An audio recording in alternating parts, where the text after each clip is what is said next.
పర్వదినం సందర్భంగా హరీష్ అకాడమీ అందిస్తుంది అన్ని ఆన్లైన్ కోర్సులపై భారీ discount offers. Group 2, 3, 4 and SI constable, FBO, JL, AEO and staff nurse full course ఏదైనా 500 రూపాయలు మాత్రమే. Group 2, 3, 4, SI constable and FBO 6 కోర్సులు కలిగి ఉన్న కాంబో ప్యాక్ ఇప్పుడు కేవలం 999 రూపాయలు మాత్రమే. ఏపీ గ్రామ సచివాలయం మరియు వార్డు సచివాలయం కేటగిరీ 1 ఫుల్ కోర్స్ 500 రూపాయలు మాత్రమే. All exams and all subjects test series 99 రూపాయలు మాత్రమే. అన్ని కోర్సుల వ్యాలిడిటీ 6 months. ఈ ఆఫర్ మార్చి 20 నుండి మార్చి 26 వరకు మాత్రమే. ఈ బంపర్ ఆఫర్ మిస్ చేసుకోకండి. లెజెండరీ ఫ్యాకల్టీచే ఖచ్చితంగా జాబ్ సాధించే విధంగా రూపొందించబడిన ఆన్లైన్ క్లాసెస్. వెంటనే గూగుల్ ప్లే స్టోర్ నుండి హరీష్ అకాడమీ యాప్ ను డౌన్లోడ్ చేసుకోండి. జాబ్ సాధించండి. Harish the best academy. Phone number 8341116915.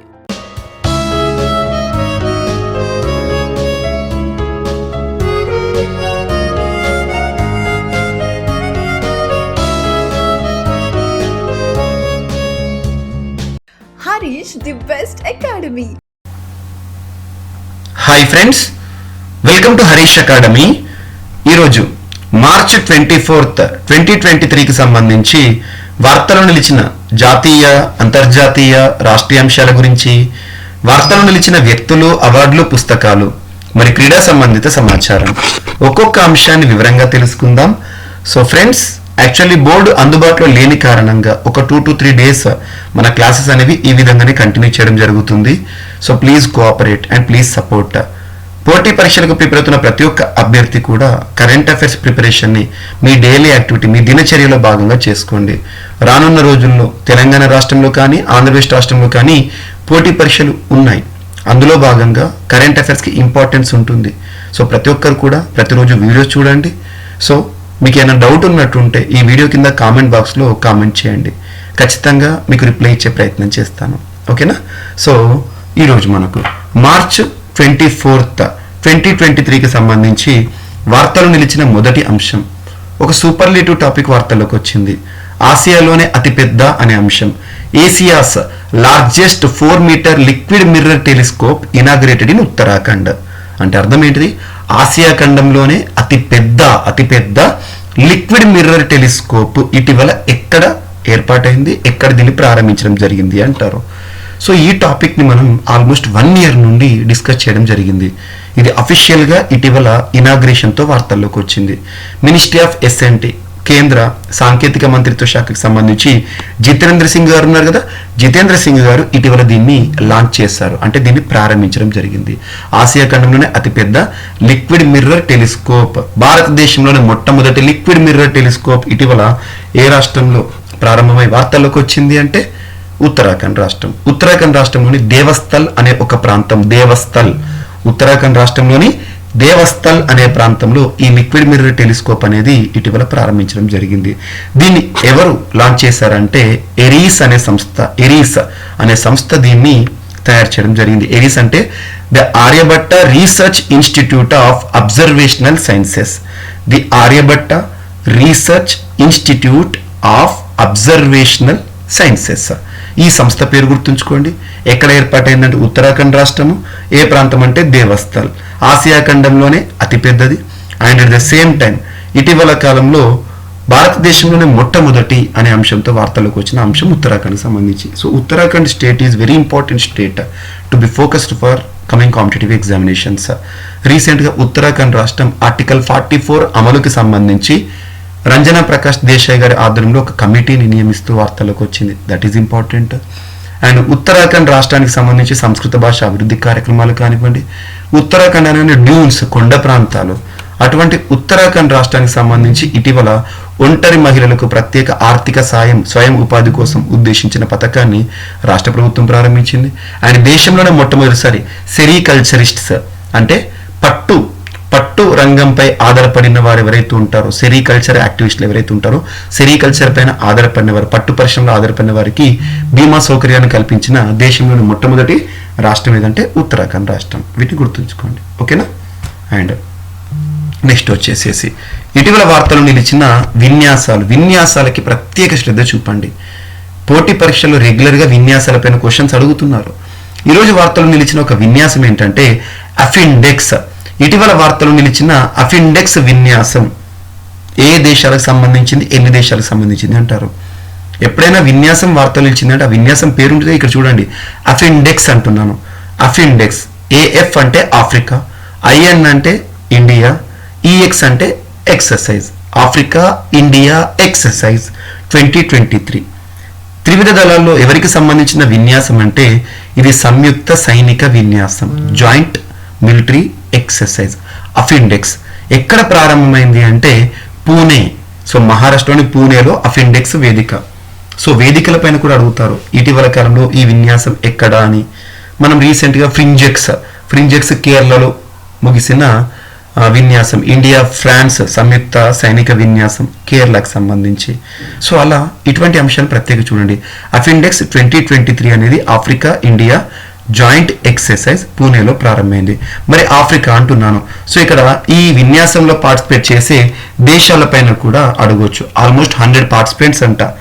ఎక్కడెక్కడ నుండి ఏ దేశాల వస్తారట అంటే Botswana, Cameroon, Ethiopia, Egypt, Equatorial Guinea, Eswatini and Ghana, Kenya, Lesotho, Malawi, Morocco, Niger, Nigeria, Republic of Congo, Rwanda, Seychelles, Senegal, Sudan and South Africa, Tanzania, Uganda, Zambia, Zimbabwe. ఈ దేశాల నుండి దాదాపు 100 teams ఈ విన్యాసంలో. ఆఫ్రికా అంటున్నాం కదా, Africa ఖండం నుండి దేశాలు. ఆఫ్రికా ఖండంలోని దేశాలే కాదు, కొన్ని ఐలాండ్ కంట్రీస్ కూడా ఉన్నాయి ఇక్కడ, సీషెల్స్ లాంటివి. సో అలా సంయుక్త సైనిక విన్యాసం, బహుళ దేశాలు పార్టిసిపేట్ చేసే ఒక సంయుక్త సైనిక విన్యాసాలు లేదా బహుళ విన్యాసాలపైన క్వశ్చన్స్ అడుగుతారు. బహుళ దేశాలు పార్టిసిపేట్ చేసే విన్యాసాలు ఇంపార్టెంట్. ఎక్కడ అంటే పూణే అని గుర్తుంచుకోండి. అండ్ యాక్చువల్గా మన భారతదేశంలో ఇటీవల చాలా యుద్ధ నౌకలు, సబ్మెరైన్స్ జల ప్రవేశం చేయడం మనం చూస్తూ ఉన్నాం. సో యుద్ధ నౌకలకు సంబంధించి జలాంతర్గామి జల ప్రవేశం ఇంపార్టెంటే. కానీ కొన్ని మాత్రం మన చుట్టుపక్కల దేశాలు, మన దేశానికి సరిహద్దు పంచుకుంటున్న దేశాలు ఏవైతే ఉంటే వాటికి సంబంధించి కూడా రక్షణపరమైన సమాచారాన్ని ఎగ్జామినేషన్ పాయింట్ ఆఫ్ వ్యూలో ఫోకస్ చేస్తున్నారు. పాకిస్తాన్ ఇటీవల లాంచ్ చేసిన మిసైల్ ఏంటి, చైనాకి సంబంధించిన శాటిలైట్ మిసైల్ ఏంటి, స్పైవేర్ ఏంటి, ఇటువంటివి. సో ఇక్కడ బంగ్లాదేశ్కి సంబంధించి బంగ్లాదేశ్లోనే మొట్టమొదటి సబ్మెరైన్ బేస్ ఇటీవల వార్తల్లోకి వచ్చింది. సో బంగ్లాదేశ్లోనే మొట్టమొదటి submarine base. So Bangladesh commissions its first submarine base. యాక్చువల్గా బంగ్లాదేశ్ ప్రధాని షేక్ హసీనా ఇటీవల మనం చూసాం ఇండియా బంగ్లాదేశ్ సంబంధాల్లో భాగంగా India Bangladesh friendship pipe line అని చెప్పేసి భారత్ని బంగ్లాదేశ్ని కలిపే డీజిల్ పైప్ లైన్. సో ఇక్కడ రక్షణ రంగానికి సంబంధించి ముఖ్యంగా బే ఆఫ్ బెంగాల్ ప్రాంతం ఏదైతే ఉంటుందో ఆ ప్రాంతంలో రక్షణపరమైన నిఘా కోసం బంగ్లాదేశ్ మొట్టమొదటి సబ్మెరైన్ బేస్ ని లాంచ్ చేసింది. దాని పేరు ఏంటంటే బిఎన్ఎస్ షేక్ హసీనా. బిఎన్ఎస్ షేక్ హసీనా అనేది సబ్మెరైన్ యొక్క పేరు, గుర్తుంచుకోండి. బిఎన్ఎస్ అంటే బి అంటే బంగ్లా, ఎన్ అంటే నావెల్, ఎస్ అంటే ship, Bangla naval ship Sheikh Hasina. So ఇది ప్రత్యేకత ఏంటిది, బంగ్లాదేశ్లోనే మొట్టమొదటి సబ్మెరైన్ అని గుర్తుంచుకోండి. ఎక్కడ లాంచ్ చేశారు దీన్ని అంటే పెకువా అనే ఒక ప్రాంతం ఉంటుంది, కాక్స్ బజార్. పెకువా అనే ప్రాంతం కాక్స్ బజార్లో ఉంటుంది, అక్కడ లాంచ్ చేయడం జరిగింది. సో మన సరిహద్దు దేశం కాబట్టి వారికి సంబంధించిన రక్షణపరమైన అంశాలు కూడా మనం నిఘా వేయాల్సిందే. కాబట్టి ఇది ఒకటి గుర్తుంచుకోండి. అందులోనూ బంగ్లాదేశ్ చరిత్రలోనే మొట్టమొదటిది కాబట్టి ఇంపార్టెంట్. అండ్ కొన్ని నివేదికలు. సో ఇక్కడ నివేదికలు కానీ ఇటువంటి అంశాలు డైరెక్ట్గా మనం పాయింట్ చూడాల్సిందే. సో ఇక్కడ ఐక్యరాజ్య సమితి నివేదిక ఒకటి వార్తల్లోకి వచ్చింది. స్వచ్ఛమైన తాగునీటికి దూరంగా ప్రపంచంలోని దాదాపు 26% జనాభా అంట. 26% జనాభా స్వచ్ఛమైన తాగునీరు దొరకక దూరంగా ఉన్నారంట. అదేంటో చూద్దాం. కనీస పారిశుద్ధ్యం కూడా పొందలేని వారు 46% ఉన్నారంట ప్రపంచంలో. ఎవరు చెప్పారు ఈ నివేదికను? ఐక్యరాజ్య సమితి. సో చూడండి, నివేదిక చదువుతూ ఎక్స్ప్లెయిన్ చేస్తాను. ప్రపంచ జనాభాలో దాదాపు 26% మంది స్వచ్ఛమైన తాగునీరు పొందలేకపోతున్నారంట. మరియు 46% మందికి కనీస పారిశుద్ధ్యం కూడా అందుబాటులో లేదని ఎవరు చెప్తున్నారు? ఐక్యరాజ్య సమితి ఇటీవల కొన్ని నివేదికల ద్వారా వెల్లడించింది. 45 ఏళ్ల తర్వాత జలవనరులపై మొదటిసారిగా, దాదాపు 45 ఏళ్ల తర్వాత వాటర్ రిసోర్సెస్ పైన, జలవనరుల పైన మొదటిసారి ఐక్యరాజ్య సమితి ఒక సుదీర్ఘ సదస్సును నిర్వహించింది. ఆ అంశాలను ప్రస్తావిస్తూ ఐక్యరాజ్య సమితి ఏ నివేదికను విడుదల చేసిందంటే ఐక్యరాజ్య సమితి ప్రపంచ జల అభివృద్ధి నివేదిక 2023. వెరీ వెరీ ఇంపార్టెంట్ ఎగ్జామ్లో అడుగుతారు. ఐక్యరాజ్య సమితి ప్రపంచ జల అభివృద్ధి నివేదిక 2023ని విడుదల చేసింది. 2030 సంవత్సరంలోగా ప్రపంచ జనాభా మొత్తం శుద్ధ జలం, పారిశుద్ధ్యాన్ని పొందాలన్న లక్ష్యాలను చేరుకోవడానికి ప్రస్తుత పరిస్థితులకు మధ్య అంతరాన్ని ఈ నివేదిక ఎత్తి చూపింది. టార్గెట్ ఏమో 2030, ప్రస్తుతం 2023లో ఉన్నాం. మరి అప్పుడు చేరుతామా లేదా అని చెప్పేసి అంతరాలు ఏ విధంగా దూరంగా ఉన్నారు అని చెప్పింది. మరి నిర్దేశిత లక్ష్యాన్ని చేరుకోవడానికి $600 బిలియన్ నుంచి $1 ట్రిలియన్ అవసరమని ఐక్యరాజ్య సమితి నివేదిక చెప్పింది. ముంచుకొస్తున్న నీటి ఎద్దడి, పర్యావరణ మార్పుల కారణంగా మధ్య ఆఫ్రికా, తూర్పు ఆసియాలతో పాటు దక్షిణ అమెరికాలోని కొన్ని ప్రాంతాలు సీజన్ల వారి నీటి కొరతను ఎదుర్కొంటున్నాయంట. జస్ట్ గుర్తుంచుకోండి, ఇక్కడ ఈ నివేదిక పేరు గుర్తుంచుకోండి. ఐక్యరాజ్య సమితి ప్రపంచ జలాభివృద్ధి నివేదిక. ఐక్యరాజ్య సమితి దాదాపు 45 ఏళ్ల తర్వాత రిలీజ్ చేసిన మొట్టమొదటి నివేదిక. ఇందులో చెప్పింది ఏంటిది, దాదాపు ప్రపంచంలో 26% మంది జనాభా స్వచ్ఛమైన తాగునీరు కూడా దొరుకుతలేదంట. 46% మందికి కనీసం పారిశుద్ధ్య సౌకర్యాలు కూడా లేవంట. సో ఇది గుర్తుంచుకోండి, ఓకేనా. అండ్ నెక్స్ట్ వచ్చేసేసి పశ్చిమ అంటార్కిటికాలో 3 లక్షల టన్నుల మంచు మాయమైందంట. ఇటీవల చాలా అంశాలు ఇటువంటి మనం చూస్తున్నాం. తీవ్రంగా కరుగుతున్న థ్వైట్స్ హిమనీ నదం అని చెప్పేసి లాస్ట్ మంత్లో మనం డిస్కస్ చేసాం. అలా కొన్ని హిమనీ నదాలు కరుగుతూ వార్తల్లోకి వస్తున్నాయి, వాటి పేరు గుర్తుంచుకోవాలి. సో ఇక్కడ ఏంటంటే పశ్చిమ అంటార్కిటికాలో 3 లక్షల టన్నుల మంచు మాయమైందట. ఎటు మాయమవుతుంది? కరిగిపోతుంది. కరగడం ద్వారా ఏమవుతుంది? సముద్రంలోకి చేరుతుంది వాటర్. ఆటోమేటిక్గా ఏమవుతుంది? రైజ్ ఇన్ సీ లెవెల్, సముద్ర మట్టం పెరుగుతుంది. దీని కారణంగా ప్రపంచంలోని చాలా దేశాలు ముంపుకు గురవుతున్నాయి. దీవి దేశాలు అయితే మునిగిపోతున్నాయి. ఇండోనేషియా లాంటి దేశం అయితేనేమో రాజధానిని మార్చుకుంటుంది, జకర్తా నుండి నుసంతరా. ఒక దేశం తువాలు అనే దేశం ఇటీవల ప్రపంచంలోనే మొట్టమొదటిసారి ఒక డిజిటల్ దేశంగా వార్తలకు వచ్చింది. సో ఇటువంటి అంశాలన్నీ ఈ వాతావరణ మార్పు కారణంగా, భూతాపం పెరగడం కారణంగా, ఓకేనా. పశ్చిమ అంటార్కిటికాలోని అముండ్సెన్, గుర్తుంచుకోండి, అముండ్సెన్ సముద్రంలో గత 25 ఏళ్లలో 3 లక్షల టన్నుల మంచు కరిగిపోయినట్లు శాస్త్రవేత్తలు తాజాగా ప్రకటించారు. ఈ మేరకు లీడ్స్ విశ్వవిద్యాలయం నిర్వహించిన అధ్యయనంలో 1966, 2021 మధ్య 3,331 బిలియన్ టన్నుల హిమఫలకాలు కరిగిపోయాయని, ఫలితంగా ప్రపంచవ్యాప్తంగా సముద్ర మట్టాలు 9 మిల్లీమీటర్ల మేర పెరిగాయని వెల్లడైంది. ఒకవేళ కరిగిపోయిన ఈ మంచునంతా లండన్ నగరపై కనుక పేరిస్తే 2 కిలోమీటర్ల పొడవు ఉంటుందంట. అండ్ మన్హట్టన్ పై కనుక ఉంచితే 137 ఎంపైర్ భవంతులను ఒకదానిపై ఒకటి ఉంచితే ఎంత పొడవు ఉంటుందో అంత ఉంటుందంట. అంటే పశ్చిమ అంటార్కిటికాలో దాదాపు 8 లక్షల టన్నులు మునిగిపోయింది లేదా మంచు మాయమైంది అని చెప్పేసి శాస్త్రవేత్తలు చెప్తున్నారంటే గుర్తుంచుకోండి. ఆ శాస్త్రవేత్తలు కూడా లీడ్స్ విశ్వవిద్యాలయ శాస్త్రవేత్తలు. 3 లక్షల టన్నుల మంచు కరిగిపోయిందంట. అండ్ ఇస్రోకి సంబంధించిన ఒక షెడ్యూల్, ఇటీవల ఇస్రో స్పేస్ టూరిజంకి సంబంధించిన షెడ్యూల్ ఇటువంటి తరచు వార్తల్లోకి వస్తున్నాయి. 2028 సంవత్సరంలో శుక్రగ్రహం మిషన్ ని ప్రారంభించబోతున్నట్టుగా ఇస్రో అధిపతి సోమనాథ్ గారు చెప్పారు. 2028లో శుక్రగ్రహ మిషన్, ఇస్రో అధిపతి సోమనాథ్ గారు శుక్రగ్రహాన్ని అన్వేషించే మిషన్ను 2028లో ప్రయోగించే అవకాశం ఉందని ఇస్రో అధిపతి డాక్టర్ సోమనాథ్ వెల్లడించారు. ఈ ఏడాది 2వ త్రైమాసికంలో చంద్రయాన్ 3, ఆదిత్య L1 ప్రయోగాలు చేపట్టనున్నారని తెలిపారు. అహ్మదాబాద్లోని ఫిజికల్ రీసెర్చ్ ల్యాబొరేటరీలో ఇటీవల ముగిసిన 4వ ఇండియన్ పార్లమెంటరీ సైన్స్లో వారు ఈ నివేదిక గురించి, ఈ టార్గెట్ గురించి చెప్పారు. ఏం లేదు, ఏ సంవత్సరంలో శుక్రగ్రహ మిషన్ని లాంచ్ చేయనున్నట్టుగా ఇస్రో పేర్కొంది అంటే, ఇస్రో అధిపతి సోమనాథ్ గారు పేర్కొన్నారంటే 2028. ISRO chief, DRDO chief Sameer V Kamath, అలా కొన్ని సంస్థల చీఫ్స్ ఇంపార్టెంట్, వాటిని గుర్తుంచుకోండి, ఓకేనా. అండ్ నెక్స్ట్ వచ్చేసేసి సైన్స్ అండ్ టెక్నాలజీకి సంబంధించి కొన్ని అంశాలు. శక్తివంతమైన న్యూట్రినోలను ఆవిష్కరించడం జరిగింది శాస్త్రవేత్తలు. సో ఇక్కడ ఇటువంటి టాపిక్స్ వార్తలు నిలిస్తే ఏ శాస్త్రవేత్తలు, వాళ్ళు చేసిన పరిశోధన ఏంటి, 2 పాయింట్స్ ఎనఫ్, ఓకేనా. ఇటువంటి మీకు ఈనాడు పేపర్లో, నమస్తే తెలంగాణ పేపర్లో, సాక్షిలో కవర్ అవుతూ ఉంటాయి. వీటి నుండి ఎగ్జామినేషన్ క్వశ్చన్స్ అడుగుతున్నారు, జ్ఞాననేత్రం అని చెప్పేసి చూడండి. సో శాస్త్ర పరిశోధనలో తొలిసారిగా ఓ పార్టికల్ కొలైడర్ అత్యంత శక్తివంతమైన న్యూట్రినో కణాలను వెలువరించింది. 2 కణపుంజాలు ఒకదానితో ఒకటి ఢీకొనగా న్యూట్రినోలు వెలువడ్డాయని అంతర్జాతీయ శాస్త్రజ్ఞుల బృందం తెలిపింది. జెనీవాలోని సెర్నులో నిర్వహించిన ఫార్వర్డ్ సెర్చ్ ఎక్స్పెరిమెంట్ ద్వారా వీటిని కనుగొన్నారు. ఏం లేదు, శక్తివంతమైన న్యూట్రినోల ఆవిష్కరణ చేస్తూ ఎవరు అంటే జెనీవాలో సెర్నులో నిర్వహించిన పరిశోధనలో కనుగొనడం జరిగింది. సో గుర్తుంచుకోండి. అంతర్జాతీయ శాస్త్రజ్ఞులు సెర్నులోని large hadron collider, so large hadron particle collider అంటారు, ఫేజర్ను ఏర్పాటు చేశారు. అందులో ఇది చెప్పడం జరిగింది. విశ్వంలో అత్యధికంగా కనిపించే కణాలే న్యూట్రినోలు. వీటిని 1956లో కనుగొన్నారు. న్యూట్రినోలు విశ్వంలో ఉంటాయని ఎప్పుడు కనుగొన్నారంట? 1956లో కనుగొన్నారు. అప్పటి నుంచి తక్కువ శక్తి గల న్యూట్రినోలే పరిశోధనలకు లభ్యమవుతున్నాయి. సో ఇటువంటి మీకు స్క్రిప్ట్ ఏదైనా ఉంటే, ఈ టాపిక్ ఉంది, ఇది స్క్రిప్ట్ ఓరియంటెడ్ కాబట్టి దీన్ని మీకు చదువుతూ ఎక్స్ప్లెయిన్ చేస్తున్నాను. ఈ టాపిక్ యొక్క స్క్రిప్ట్ మీకు కావాలనుకుంటే, ఒకవేళ ఇక్కడ స్లైడ్ అనేది క్లారిటీ లేకపోతే మీకు నేను యూట్యూబ్ కమ్యూనిటీలో పోస్ట్ చేస్తాను. ప్రవీణ్ సార్ క్లాసెస్ యూట్యూబ్ ఛానల్లో మీకు కమ్యూనిటీలో రెగ్యులర్గా పోస్ట్ చేస్తున్నాను. అందులో ఇది పోస్ట్ చేస్తాను, చూడండి. Praveen sir classes YouTube channel. ఇప్పుడు సబ్స్క్రైబ్ చేసుకోకపోతే సబ్స్క్రైబ్ చేసుకోండి. అందులో కొన్ని ఇంపార్టెంట్ లైవ్ సెషన్స్ తీసుకొస్తున్నాను. ఓకేనా? అండ్ నెక్స్ట్, పాత మాస్కులతో కాలుష్యానికి కళ్ళెం అనే అంశం వార్తలకు వచ్చింది. ఎవరు చేశారు? పరిశోధన సరిపోతుంది. వాడి పారేసిన మాస్కులు ఇక ఎందుకు ఉపయోగపడవని భావిస్తే పొరపాటేనంటున్నారు శాస్త్రవేత్తలు. వాటిని వాయు కాలుష్యానికి కారకమయ్యే కార్బన్ డైఆక్సైడ్ను సంగ్రహించే ఉపకరణాలుగా మార్చవచ్చంట. కాలుష్యానికి అడ్డుకట్ట వేసే సాధనాలుగా వాడొచ్చంట.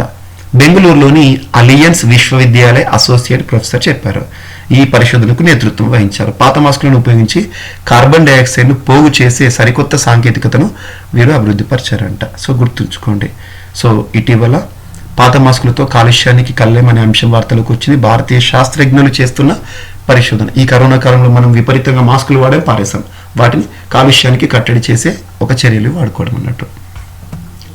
అండ్ ధూమపానాన్ని మాన్పించే సిగిబిడ్ వార్తలకు వచ్చింది. ధూమపాన దురలవాటును మాన్పించే సిగిబిడ్ పరికరాన్ని అందుబాటులోకి తీసుకొచ్చారు ఐఐటి ఢిల్లీ శాస్త్రవేత్తలు. సో ఇటీవల ఐఐటీలు తరచు వార్తలకు వస్తున్నాయి. ఇక్కడ ఒక ఐఐటి వార్తలకు వచ్చింది. ఐఐటి ఢిల్లీ ఏం కనుగొన్నారు? దానికి సంబంధించిన ఒక పూర్వ విద్యార్థి అంటే ఒక సైంటిస్ట్ ప్రతీక్ శర్మ ధూమపాన దురలవాటును మార్చే సిగిబర్డ్ పరికరాన్ని కనుగొన్నారు. ఈ పరికరం ప్రపంచంలో మొట్టమొదటిది అని చెబుతున్నారు. మార్కెట్లో కూడా విడుదల చేశారు. ఈ సిగిబర్డ్ ఏదైతే ఉంటుందో సిగరెట్ పొగ నుంచి 80% ఏదైతే ఉంటుందో తారు నికోటిన్లను పరిహరిస్తుంది. దీన్ని వాడటం వల్ల 3 నెలల్లోనే ధూమపాన అలవాటుకు స్వస్తి చెప్పగలుగుతారంట. సో ధూమపానానికి స్వస్తి చెప్పడానికి ఈ సిగిబర్డ్ని వాడతారంట. ఒక ప్రత్యేకమైన అంశం, ప్రపంచంలో మొదటిసారి.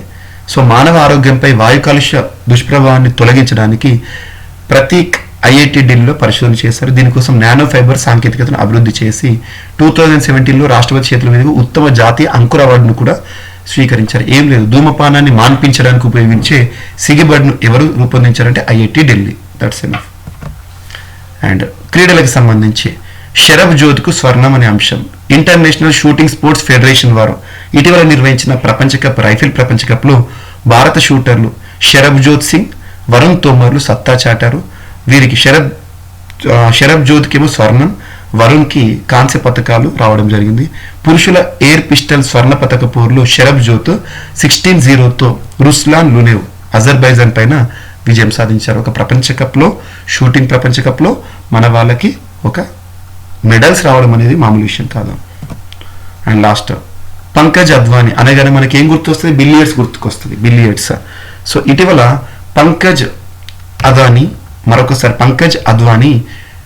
మరొకసారి ఏషియన్ బిలియర్డ్స్ టైటిల్ని గెలుపొందుతూ వార్తల్లోకి వచ్చాడు. ఏషియన్ బిలియర్డ్స్ టైటిల్ని గెలుపొందుతూ వార్తల్లోకి వచ్చాడు పంకజ్ అద్వానీ. ఇటీవల ముగిసిన ఛాంపియన్షిప్ లో ఇండియన్ క్యూ స్పోర్ట్స్ ఛాంపియన్ ఎవరు? పంకజ్ అద్వానీ. ఏషియన్ బిలియర్డ్స్ టైటిల్ని గెలుపొందడం జరిగింది. ఇది మనకు ఎక్కడ జరిగిందంటే Qatar billiards and snooker federation అకాడమీలో జరిగింది. ఖతార్ దోహా అంటాం కదా, సో ఖతార్. ఇటీవల మనకు ఫుట్బాల్ వరల్డ్ కప్ జరిగింది అక్కడ. సో ఖతార్లో ముగిసిన ఏషియన్ బిలియర్డ్స్ ఛాంపియన్షిప్ టైటిల్ని గెలుపొందుతూ వార్తలకు వచ్చిన వ్యక్తి ఎవరు అంటే మన Indian Pankaj Advani, billiards snooker సంబంధించిన వ్యక్తి. ఓకేనా? జస్ట్ గుర్తుంచుకోండి చాలు. సో ఈ స్నూకర్ గురించి ఎగ్జామినేషన్ అంత పెద్దగా క్వశ్చన్స్ రావట్లేదు, బట్ ఇండియన్ కాబట్టి ఏషియన్ ఛాంపియన్గా వార్తలకు వచ్చాడు కాబట్టి ఎగ్జామినేషన్లో ఇంపార్టెన్స్ ఉండొచ్చు.